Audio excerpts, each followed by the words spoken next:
Hello, my beautiful besties, episode 21, my month with a billionaire. I'm so sorry about all the delays yesterday. I don't know, TT was going bananas, y'all, with this new merger. So please make sure that as a backup, you also follow and subscribe to my YouTube, which is at CatLimCat, because I'm going to be making sure to post all my stories there as well. And then because you can say a lot more on YouTube, I'm going to be doing some extras on there, and I will just try to keep you guys updated on the comings and goings of everything. So now we are back to the Encino house. We walk in after our date and we're kind of tipsy and like giggly and stuff. And I'm still feeling a little bit suspect about this man because obviously he just dropped all this crazy sexual lore on me that his preferences and his proclivities. And I'm feeling like, do I need to get out of here at some point soon? Because I'm having a feeling that I am going to have to set even stricter boundaries on him. We walk in and the entire place is dark except for the pool lights are on outside, which means that my little baby Kristen is outside swimming in the pool. So we walk over and I look out and I see her there. And as we're walking into the kitchen, the lights just kind of like dim on a little bit. Like there was one little small light that was turned on next to the stove. And then I couldn't see anything else in there. But then the light in the living room turns on. And guess who it is, y'all? Y'all already know. Is Dana sitting there like the damn Gestapo, just chilling in her little pink fuzzy robe with her Kindle. And she's just like, hi, with her little cup of tea. I'm like, oh, look, Dana, it's you again. Weren't you just out with us? I thought. And she's like, oh, did you guys have fun? I'm like, well, Dana, weren't you basically there? Harley is giggling and he is just like shushing me. And she was like, I'm sorry that I had to come and disrupt y'all, but I was time sensitive, Cat. I'm sure that you understand. I'm like, I mean, not really, but like, whatever, Dana. So I turn and I open the big screen doors and I walk out there and I see little baby Kristen and she is in the pool with a man. And I'm like, who does man is? The lights are all on and she's like, Cat. I look over and they have like 3 champagne bottles on the ground. So clearly they're in deep. And I'm like, oh my God, hey, y'all. And she's like, oh my God, get in. I'm like, fuck yeah, dude. I run back in and Harley's like, what are you doing? I'm like, oh, I'm going to get in the pool with Kristen. The pool's heated. And he's like, oh, are you not coming to bed? I'm like, did I not just say I'm getting in the pool with Kristen? He's like, well, aren't we going to finish our date? I'm like, baby boy, we're back at the Encino house. The date is over. And I am not throwing another lady in the mix in this. And you have basically turned me off infinitely to all these conversations that we've had. So I want to get in the pool. I want to spend a little time with Kristen. And then I will come to bed. And he was like, okay, well, I'm going to go to bed. And I'm like, yes, you said that. And that is your right. And you can go and do that, sir. And he's like, okay, well, I'm going to close the vault then. I was like, okay, well, I'll just sleep in my room. He gave me this look, y'all. Like I knew he wanted to blow a fuse, but he just apologized to me. And I'm looking at him like, try me. Try me. I would love for you to go ahead. And he goes, okay. And I go, thank you so much for a lovely date. I had such a fun time tonight and I really appreciate it. I'm glad that we had our talk and I look forward to having more conversations regarding this and boundaries, but I really appreciate you understanding where I'm coming from. And he was like, you know what? I'm gonna get my bathing suit and I'm gonna get in the pool too. I'm like, okay, daddy, let's go. And Dana's like, oh, you remember that we have an early morning? I'm like, y'all always have an early morning, Dana. Let the man live. And she just looks at me like, I'm like, Dana, do you want to get in the pool? It's heated. I'm thinking maybe it'll melt your icy exterior a little bit. She was like, no, I have things to do. I'm like, all right, girl. We go upstairs and I change into my bathing suit, which was like one of the only ones I had with me, which is my same little bathing suit that's got the red bottoms and the cherry top that's white. I change into and Harley changes into his bathing suit. I'm just kind of like looking at his body. I'm like, you know, if he just spent a little bit more time in the gym and then a little less time eating his feelings in the late night, like he would actually have like a really good body.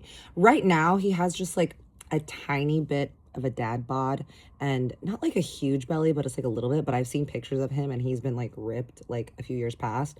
And he's like, I need to get back into working out twice a day. And I was like, yeah, you should. And he's like, well, you go running all the time, right? I was like, yeah. And he's like, maybe I'll go running with you sometime. I was like, Harley, I don't love running with other people because, and I do chase that runner's high because I run with the purpose of trying to run away from my problems. So I don't know if he can keep up with me, but I would be willing to try, be willing to take you on a run. And he's like, well, what about tomorrow morning? I'm like, yeah, you want to go on a run with me tomorrow morning before I go to my appointments and look at apartments? He's like, yeah, I would like that. I'm like, let's go then. We go outside. Kristen is is like koala bear hugging this man. I'm like, little Kristen, who is this? And she's like, oh, this is, we're gonna call him Jace. Jace. I'm like, hi, Jace. Harley's like, hey, Jace, what's up? Like, clearly they know each other. And I know that Kristen doesn't have a boyfriend, so I'm thinking this is probably just like a random situationship that she just hasn't mentioned to me yet. He's cute. He's like late 20s, brown hair. Looks like he could be some sort of Latin American or Brazilian. Like, he's definitely tan and he's got that little spice flavor. I'm like, he cute. We get in, and as soon as we get into the pool and we're just kind of waiting in there, and Harley grabs me and he just like is like holding me like this, like bride style. And I'm just kind of holding on to him. And we're just chatting with Kristen and telling her about our date and what we did. And she's like, Bird Street is so overrated. And he's like, you would say that. And the guy's like, oh, what's Bird Street? And she's like, oh, is this like members only club? And we're just kind of talking about it. And I'm like, yeah. And then Dana came on our date. And Kristen was like, what? I'm like, yeah. And Harley's like, she didn't come on our date. She just came because she had to have some papers to sign off, blah, blah, blah. Kristen goes, and because you and her are in a codependent relationship, Harley. Harley was like, no, we're not. And she was like, She's over there sipping her little champagne. I'm like, oh shit. And he's like, she's my sober living coach. Like, we're not codependent. And I was like, you are a little codependent. I don't know anything about sober living coaches, but I would think that they would have less of a hold on things, you know? He's like, I'm trying to set boundaries and I'm working on that, so you two can just get off my back and relax. As we're saying this, none of us had noticed that 10 feet away, that the door had opened to the screen door because Kristen and I were talking loudly and laughing, and that now Mama Dana, the Gestapo, was now standing in the doorway. She goes, what are y'all talking about? We're all like this. Kristen's sipping her drink. I'm clasped onto Daddy Harley like, uh-oh. We turn and she walks over and she just kind of kneels near the edge of the pool. And she's like, what are you guys talking about? And I was like, oh, you know, codependency. And she was like, oh yeah, what about it? And Kristen's like, we were just talking about how you and Harley are codependent on each other. I'm like, damn, Kristen. I love her. I love drunk Kristen. She goes, well, Kristen, you've been saying that for years. And Kristen was like, and I will continue saying it. And Harley's like, Dana just looks at her and she looks at Harley and she's like, I'm going to bed now, and I hope that you're going to bed soon as well, because remember, in the morning you have a PT appointment. And he was like, oh, well, I was going to go on a run in the morning with Kat. And she was like, you can't, you have a 7 a.m. PT appointment. And he's like, ugh. She's like, don't worry, they're coming here. I'm like, we can go on a run after that, because my ass don't wake up early like that. And he was like, okay. Dana heads to bed, and I'm getting like kind of warm in there, and I've been drinking, and I'm getting sleepy now too, and I have to wake up as well to go on a run and then go to my appointment. So we say goodnight to Kristen and her man Jace, and Harley and I go to upstairs. Harley goes into his bathroom, and then I go into my bathroom to rinse off, and I get in my pajamas and my suit of armor for bed, and then I walk back in. He's already in bed without his glasses on, not looking at his phone, and just like looking forward, and he's not suited up for sleep at all. I'm like, oh God. I get in bed, and immediately he just reaches over and just starts kissing me, and I'm like, whoa, okay. I'm like, Harley, relax. And he was like, come here, come here. I'm like, Harley, I'm really tired. I want to go to sleep. And he's like, our date's not done yet. I was like, our date is done. I told you, I'm going to sleep. And the conversation that we had earlier gave me the ick. So I just am not wanting to kiss right now. I just want to go to bed. And he was like, what do you mean the conversation gave you the ick? And I was like, it gave me the ick that like feels like you can't have regular sex. And he goes, whoa, I didn't say I couldn't have it. I just said that I prefer something different. He goes, I guess I'm just kinkier than you. I'm like, Harley, even kinky people can still have regular sex, like one-on-one partner. Like that's kind of the norm. And he was like, well, I'm not norm, I'm not vanilla. I'm like, you're telling me that just one-on-one is vanilla? Like, no, your view is very skewed, sir. He's like, so you're telling me that the thought of you, me, and another girl just doesn't turn you on? I'm like, no, it doesn't.